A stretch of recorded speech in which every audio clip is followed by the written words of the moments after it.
Hi, this is D'Angelo Russell. This is Marcelinho Huertas. Hey, this is Nick Young, Swaggy P, and you're listening to the Sports Corner on AM 590, The Answer. Welcome to another edition of the Sports Corner. I'm your host, Gabe Real. You can follow me on Twitter at Gabe Real Sports. Got a real treat for you guys if you listened to the Sports Corner last night before the Lakers lost to the Clippers. And that's about it. I'm tired of talking about the Lakers. It's sad. It's depressing. So let's just get to fun stuff. Toys. Okay, maybe you can. Okay, I don't know if you can call these toys, but I have a special collectibles. Intro. Okay, collectibles. we'll get more into what I'm talking about. Precious merchandise. You'll know who those gentlemen are in just a few moments here. Here's my introduction. Hi everyone, and a very pleasant good evening to you wherever you may be. How's everyone doing? Thanks for checking out True Blue Bobbleheads. We are the True Blue Bobblehead Crew, and we are the most electrifying crew in bobblehead entertainment today. Millions of the Rocks fan can electrify the world like no one else can. If you're some man. How's that for an introduction, guys? Let me just tell you, The Rock is my hero. I have been the Rock's fan for a long time. That was amazing. I love it. If you don't know who these guys are, this is the True Blue Bobblehead Crew. You heard it from the little clip I just played. I got Turbo and Ben in the studio. Guys, thank you for joining me. Thanks a lot for having us. So let's get this started. First question is, why? Why made you guys say, you know what, I'm going to pick up a camera. I'm going to start, reviewing these bobbleheads? Well, I mean, for myself, I kind of had the idea at first. I'm a big bobblehead collector. I've been collecting bobbleheads since about 2007. Okay. At the beginning of this 2015 season, the Clayton Kershaw bobblehead came out. Okay. And it was like a week later. I didn't get to go to the game. I didn't get to get the bobblehead. So I was like, someone probably put a video up, showing the bobblehead or reviewing it or looking at it. Okay. So I couldn't find anything anywhere. So I was like, man, I really want to see what this bobblehead looks like. Eventually I got the bobblehead, and I was sitting at home and I was thinking like, man, it'd be cool if I could see a review. And I'm like, well, why don't I do that? So then my buddy Big Worm was there, and me and my buddy Big Worm have been friends for a long time, for years, ever since middle school. And I said, hey, you want to do this review? We sat down. My wife was there. She recorded, and she does a lot of our recording, so I got to give a lot of props to her. I love you, honey. And and yeah, she started recording us. So me, I'm really like, when I get into something, I get into something. So then I start putting it on Facebook, and I start making an Instagram, and then a Snapchat. And honestly, I only had a Facebook. I learned so much about social media right after that because I was not a social media person. And then after that, we just like, hey, let's keep going. Let's do more reviews. Let's do this, let's do that. So any upcoming reviews, and then we're like, hey, let's look at some of the old bobbleheads and start reviewing those. And we call those Flashback Fridays. And we filmed about 5 or 6 episodes. And then me and my buddy Ben, our wives were good friends. And he was a big Dodger fan. And I actually got him into collecting bobbleheads because he liked my collection, because I have all the Dodger bobbleheads since about 2001. Just the stadium giveaways, because there's a lot of different types. There's variants. There's there's a bunch of rare ones. Yeah. Mm-hmm. And he liked my collection so much, so I got him hooked onto doing it. Yeah. He started collecting, and then I said, hey, you want to start, filming with us? So that's really how it started, and it's kind of, growing a little bit more and more. And as we do more and more, we get a lot of good feedback. I could say the one thing I was worried about was getting bad feedback. Like, I just don't want to hear anybody say they don't like our videos. It gets intimidating. It does. It really does. And you're putting your heart and soul into this. Exactly. Whether it's 2 minutes, whether it's 30 minutes, doesn't matter. You're putting a lot of work into this. Exactly. So of course you want to be. You don't want to be like somebody kind of like rain on your parade. Exactly. I get yeah. that. But to be honest, love. I even if there's gonna be 1 or 2 people that are gonna hate. Bottom line. Yeah, true. And like they say, if you got haters, you're doing something right. That's true, exactly. Yeah. But luckily, everyone that we've had has had good feedback, and we've changed up the way we review bobbleheads because of the feedback. I mean, of course, we're not going to take everyone's opinion because everyone likes their own different ways and styles and all that. At the end of the day, it's you. Exactly. We do what we'll do best, but a lot of that feedback has, shown how we... And we get requests. ...do our videos now. Oh, yeah. So now you're starting to get requests. That's the great thing. People will be like, hey, I really like this bobblehead. Oh, great. And then we'll give them a shout out, and then they love it, and they say, hey, thanks a lot. No, thank you. So if you get a request, or if I make a request to you guys, and you don't have the bobblehead, will you purchase it? You go out of your way to get it, or what's the process? Luckily, most of them we have. Yeah. But I will go and do my best to look for it. Let me give you an example. Okay. Someone requested us to do a non-bobblehead. It was a Dodger Stadium giveaway of a replica of the stadium. Okay. Well, I didn't have that, but Ben did. So luckily there's a few of us that are doing this. It's me, it's Ben, it's my buddy Big Worm, my friend Gabe, and then my wife. Like I said, I give her a lot of credit because for her to put up with me doing all this stuff and sitting there and filming me, I give her a lot. Week. Yeah, every week we try and film. We'll see what we have, and if we don't, I have purchased some that I don't have. Like a thing that's been popular lately has been the minor league bobbleheads, especially the Quakes. Yeah. I just started collecting those recently, and now I'm hooked on trying to get all of them because I know people want to see them and review them, and they're coming out actually really, really good. Last year, a popular one was the Mike Trout, Clayton Kershaw dual bobblehead the Quakes gave, celebrating both the MVPs. Oh, wow. So people want to see that. I didn't even know about that, and that's down the street. Yeah. Exactly. Actually, I have the Clayton Kershaw Quake one. Yeah, that was my actually first Quake one. Okay. That was the first Quakes one I ever got, and ever since then I can't stop. So it's addicting. And it's great. I mean, bobbleheads are so huge right now, and what tripped people out is that bobbleheads, the first known literature on bobbleheads started back in the mid 1800s, right? And then in the 60s is when the MLB actually got into the game of giving away bobbleheads. Okay. But back then they weren't the way the bobbleheads were now. They were actually paper mache, right? So they were very fragile. So you don't really see those nowadays. And then it kind of died down a little bit after that, And some of the first major league bobbleheads were legends: Mickey Mantle, Roger Maris, Roberto Clemente, and there was another one. I think Willie Mays. Okay. Yeah, great ones, right? And then it kind of died down for a few decades almost. And in the 90s, the Giants came out with the Willie Mays bobblehead. And after that, it kind of just sparked the bobblehead craze. And the Dodgers in particular started giving bobbleheads regularly during the 2001 season and beyond. And they've grown. It started off with 3. Now we get 10 a season. Yeah. So that's how big the bobblehead community and culture has grown. It's a craze. You're listening to the Sports Corner here on AM 590 The Answer. Joining me, I got the gentlemen, the guys. Is it safe to say 2/3 of the crew? Yeah, I mean, it's really a group of us, So I got some of the members of the True Blue Bobblehead Crew. Guys, give out your social media. How can we find you? Yeah, so you can go ahead and find us on Facebook at True Blue Bobbleheads. We're on Instagram at True_Blue_Bobbleheads. On Twitter at True Blue Crew 2. And then we also do Snapchat, True Blue Crew 23 as well. So very cool. We're all there. And honestly, you could search all those True Blue bobbleheads and we'll pop up. And of course, our YouTube channel, check that out. We try and put videos every week, at least once or twice a week. And Minor League Mondays, Flashback Fridays. Yeah, I try and think of different ideas. Like we're actually thinking about another idea where I want to call it like Baseball Movie Monthly, where once a month we'll gather around with a bunch of our friends, see a movie, and then kind of just discuss it. Oh, yeah. Because there's a demand out there for all that. Oh, yeah. And the out and about videos are very cool. You can kind of, get up close and personal when we go to all these different events. So the viewers really like them. Oh, very, very cool. And that's intimidating, the out and abouts. Now, if you're listening to the radio right now, obviously you can't see what they're rocking, but you can go to YouTube, go to youtube.com and just search in Gabe Real Sports, just like my Twitter handle, and you'll be able to see the gentlemen. They're rocking nothing but the Dodgers gear. Blue Nation.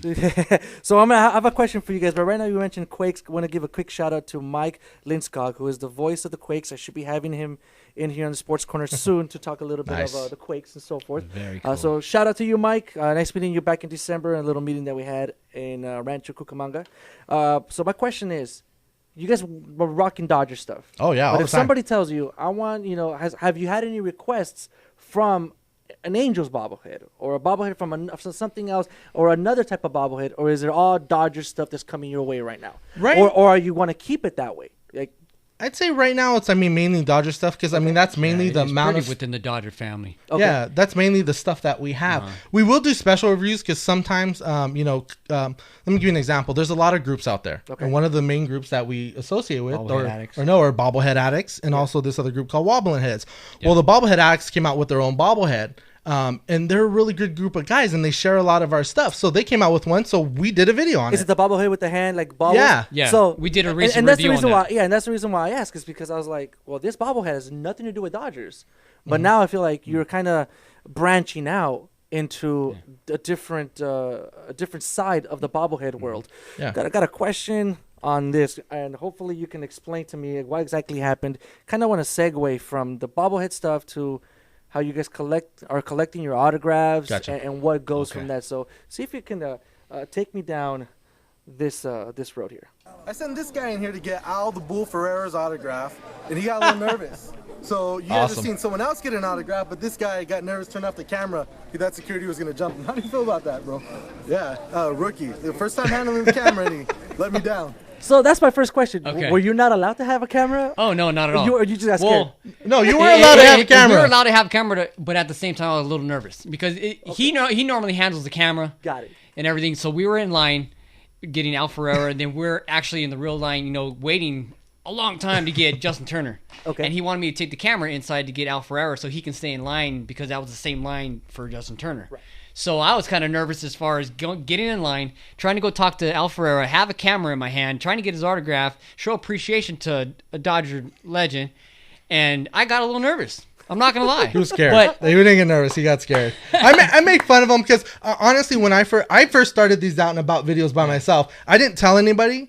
I'm a big actually movie fan too. Okay. So I watch a lot of these videos with guys that love movies and they go do out and abouts to collect Blu-rays. Okay. So I started was like, hey, let me do an out and abouts when I go to Dodger games and all that. So I was thinking it would be easy. When I went out there, the most embarrassing thing everybody ever. looks at you. They're like, "What are you doing? You have a camera. Don't take pictures of me." It's. Well, I haven't got that. Maybe you have. I haven't got that. Scared of the camera, but shout out to my buddy who is the owner of 10 Goose Boxing Gym in Van Nuys. First time I interviewed him, I'm sweating bullets. Okay, sweating bullets.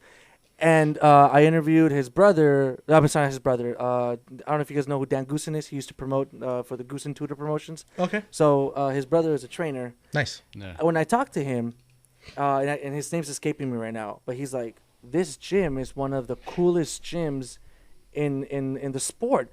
Why are you sweating bullets? Of course, I'm not going to tell him because I'm nervous that I'm talking to a trainer who I never talked to before. Yeah. I talked to a couple boxers earlier today. Yeah. I have no idea. I have no idea what I'm doing yet because that's my first time. Exactly. So I can relate to what you're saying. Oh, yeah. First time you're out there, first time you're doing something. The more you do it, the more comfortable you get, Exactly. and it's all repetition, routine. Right. And Now and I'm totally comfortable. Now it's just it's fun. We're going out there. It's a passion. We don't get paid to do it. We go out because we want to do it. We spend our extra time away from home to go do this stuff because it's a passion. We love the Dodgers. And for me, I like to get like someone's real reaction. So like when I go with Ben or like I'll go with Big Worm or whoever I do an out and about with, sometimes I'll even take my dad with me or my wife.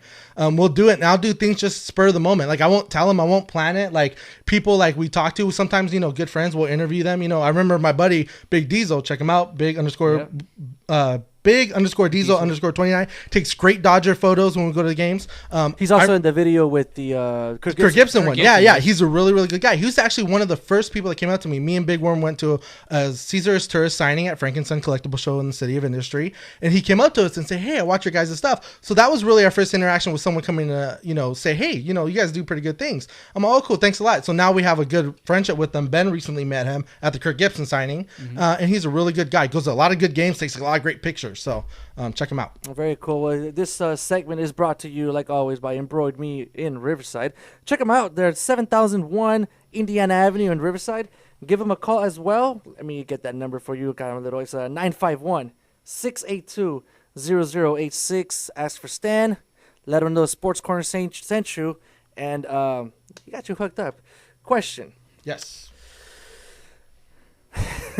You know what? I'm going to let the audio play it, and then I want you to take me, because what you said, I'm going to just play it. All right, let's hear it. Let's hear it. I'm a little scared. Big guy in stairs.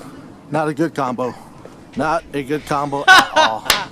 That was at Dodger Stadium. No, exactly. It's Dodger Stadium. And Yes. the reason why I know you're being funny here, but it's kind of an interpretation or a vision of what goes through when you go get these autographs. When you're not a sports fan, or when you can care less about waking up at 6 in the morning. Here's an example. This morning, the Jordans came out. $650. I would never pay more than $100 for shoes, and even then, it's a stretch. Now it's $650 for Jordans, but I'm sure people are lining up since like 2 days ago to get those shoes. Yeah. You go to eBay now, they're like $2,000. Okay, so maybe they're trying to triple their money, whatever. But at the same time, it's those sneakerheads. That's their dedication. Yeah, they want to get these shoes. Yeah. Sometimes they buy these shoes not even in their size, but just to have them. Just to have them because they want to have the shoe. So my question is, take me through a day. You want to go get an autograph. You already know ahead of time. what do you do? Yeah, I mean, you want to see when the event's going to start. And there's a big difference between paid events and free events. Okay. The free events, depending on the player, you need to go early. The earliest I've ever been to a signing, it was a few years ago, like more than 5 years ago probably now. It was a Clayton Kershaw signing at a Living Spaces. He's going to be there at 10. I got there at 2 in the morning because I was like, this is Clayton Kershaw. I got to go. I got there at 2 in the morning. I was still over 100 in line when I got there. Wow. Right? Yeah. Recently, there was a signing at a shoe store, WSS, I believe they're called. Okay. And it was Fernando Valenzuela and Julio Cesar Chavez.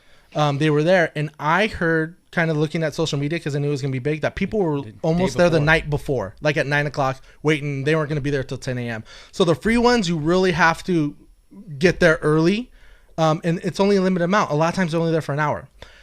I'll be honest, I don't like to pay. No one likes to pay. Everyone likes to get everything for free. But the free ones are so much more organized.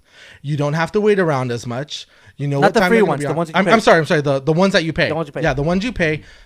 You know, they're a lot more organized, and I like going to those ones. And Frank and Son Collectible Show in the City of Industry is a great place. Job. So if you've never been there, make sure you check it out. They have tons of memorabilia on movies, sports, comics, everything you can think of. A lot of them have promoters that go there and then promote these players that play, and we'll go and get a ticket, wait in line, and they'll call your number when you're ready. So a lot more organization. Well, there's another event. Shout out to our buddy Mark. Oh yes, Mark Neiman. He is the owner of Ultimate Pastime Sports Collectibles. He's an amazing guy. Yes. He is awesome. And you're gonna hear stories from him here on the Sports Corner in about another week or two. So make sure you come back. But you know what? Since you know more about it, tell me about the event. Okay, so the event, he actually last year he had an event where he created a Nancy B bobblehead, and I actually did an out and about. It was my first encounter with him and his company, and he really cares about his customers and the people, and he treats you like a friend. Also the Nancy, the bobblehead. Now, real quick to the people that don't know, who's Nancy B? Nancy B is the longtime organist of the Los Angeles Dodgers. She actually just retired this season. I think she was about there for like 20-something years. So the casual Dodger fan might not know who she is, but to, you know, but if you tell somebody, if you've been to Dodger Stadium, yes, I have. Oh. The music, okay. Oh. I tell everyone, if you don't know Nancy B, you've been touched by her music when you go to the stadium. Right. Well, yeah, you don't hear the organ anymore. It's all digital and electronic. Now, I mean, that just brings back baseball. Yeah. Her music, you know? So he put a great event on, and now Mike Brito, the longtime Dodger scout, who found players like Fernando Valenzuela, Yasiel Puig. One of my favorites growing up, I used to like Juan Castro a lot. He found him. I think Ismael Valdez was another one.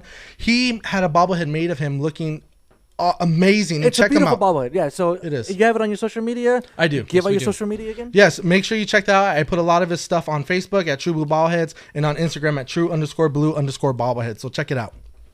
So, and yeah, Ultimate Pastime Sports Collectibles, and you can search that too. He's on Facebook, Ultimate Pastime, on Twitter, Ultimate Pastime as well. So I've never heard of the bobblegraph.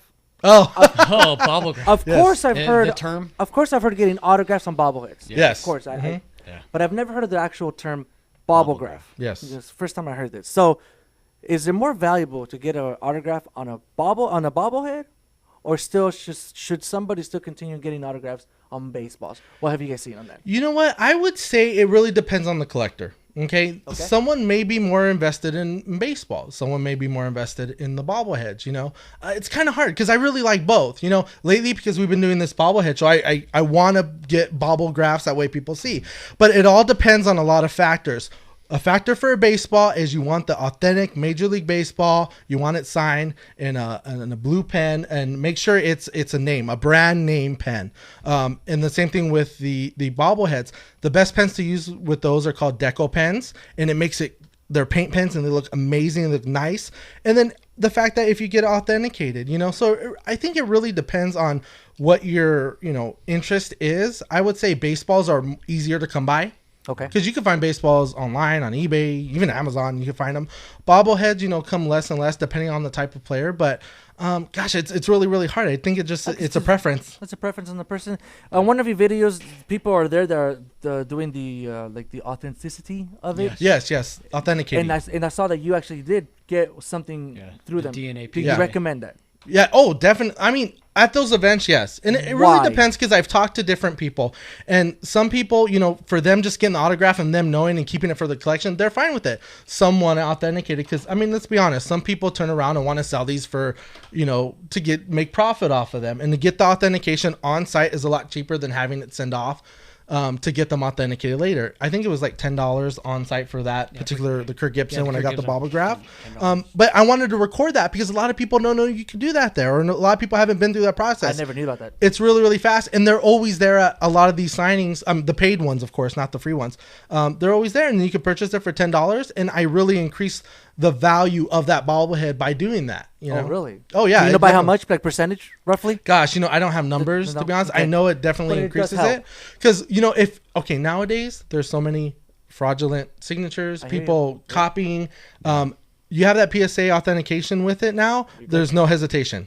That's real. Okay. You know, and there's some, you know, notable authenticators out there, so you want to make sure you go with a well-known authenticator. Of course, and actually I'm going to give you credit because, like I said, I never heard about that. So because of you guys, I'm going to try to reach out to them, try to bring them in here, do a little interview about that, go a little bit more in depth into that, because it's very important. A lot of people that collect autographs, either they want to keep them for themselves. Like for example, I have a few gloves that are autographed. I have Andre Ward, and I have Sugar Ray Leonard. Nice. I never thought about getting the authenticity of it. Mm-hmm. Yeah. And that might be something to consider just because of the fact definitely. that, you know. Yeah, and also how you want to display it. Like, let me give you an example. My dad, you know, he likes sports in general, but he's not like a big diehard sports fan. Right. Well, he has a signed Shaq jersey, Shaquille O'Neal jersey. So he wanted to frame it. I said, you know what, why don't you get it authenticated? Let's just check it out and see how much it was. And I think it was like $35. Well, that ain't not bad, you know? So now he has it framed with authentication right there, and it has the sticker. And it looks beautiful. And it looks nice. It looks lovely. So if you're going to do something like that, definitely some people, they don't care less because they're like, no, it's just for me. I know it's real. I was here. I got it. I'm fine. I don't need to prove it to anyone. We've got about 3 minutes here left. And right. Something happened this morning. Well, it happened 2 weeks ago, but the event happened this morning. As a Dodger fans, we already know today was Fan Fest this morning. Fan Fest happened. The autographs. If you wanted to get an autograph, you had to log on. The whole fiasco. You had to log in at 12 o'clock on, I think it was not yesterday, Friday, but the Friday before yesterday. Mm-hmm. Yeah. And at 12 o'clock, it went on sale for the general public. They threw a curveball at me, or not just me, everyone. But everyone. Yeah. Where you log in at 12, and a lot of the big names were gone because for 2 hours prior to that, meaning from 10 to 12, they opened up the floodgates for the season ticket holders. Yeah. Fernando was gone. What was the other Puig one? was gone. Yasiel Gonzalez was gone. Gonzalez was gone. Earl Hershiser, gone. Gone. All of them. I understand as a season ticket holder, you're pretty much paying for 100 or for 82 games. I get that. Take care of your people. But let's be honest, and Dodger organization, I hope you hear me because this is the truth. You already know what these people are going to do. They're going to get their voucher. They're either going to one, resell it on eBay, which is what we saw. They're supposed to be $25 to get it. On eBay was going for $125. Oh yeah. Or two, they're going to get the autograph from this particular player and sell it. What are your thoughts? Did that upset you as well? That's my rant. I'm pretty upset because I feel like the Dodgers, they know already. It's not they know better. It's they know already. Let's say there's 100 vouchers for a particular player. Put 75 for the season ticket holders and leave 25 for the general public and see, who can get something. Yeah, I think that would be a Makes great sense. idea. I feel bad for, the casual fans that hear about this event that aren't like us where we try and see every autograph signing or get the bobbleheads and all that. That just hear, I have a chance to meet my player. And then they log on, they don't get they're not able to, and I feel really bad for them. It's a fan fest. They want to take their families. They want to go to these events with their family and have an experience of a day. Right. It's a full day event that they put on.